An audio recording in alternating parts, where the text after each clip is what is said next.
Баршаңызға сәлем. Бүгін қантты тоқаш жасайтын боламыз. Өте дәмді, жұп-жұмсақ болып шығады. Жасап көруге кеңес беремін.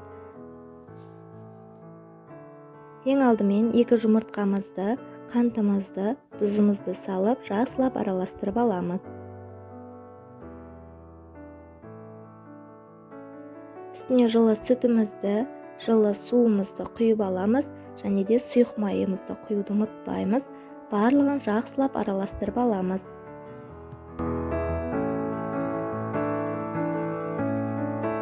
Ұнымыздың үстіне құрғақ ашытқымызды салып, жақсылап араластырамыз. Ұнымызды електен өткізіп аламыз, және де үстіне сұйықтығымызды құйып, жұп-жұмсақ қамыр илейтін боламыз.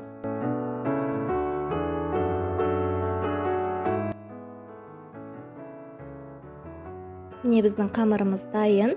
Жылы жерге көтерілу үшін бетін жауып 1 сағатқа қойып қоямыз. Біздің қамырымыз көтерілді. Көтерілген қамырымызды кішкене бөліктерден бөліп аламыз.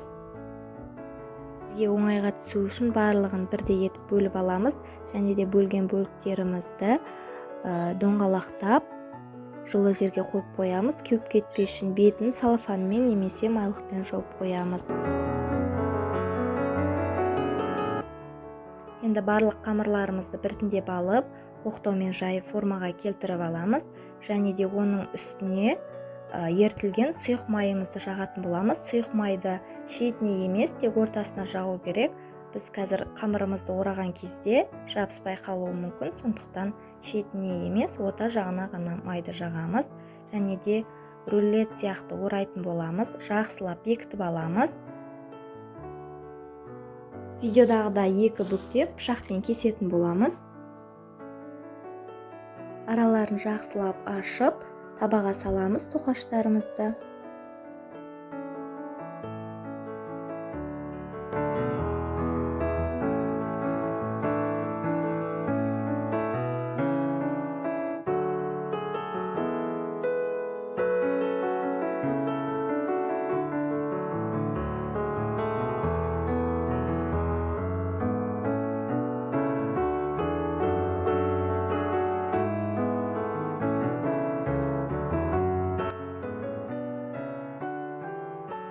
Барлық тоқаштарымыз дайын болған тоқаштарымызды жылы жерге 10-15 минутқа қойып қоямыз. 10-15 минут өткеннен кейін барлық тоқаштарымыздың бетіне жұмыртқа жағып, қызып тұрған пеште 180 градуста 20-25 минутта пісіріп алатын боламыз.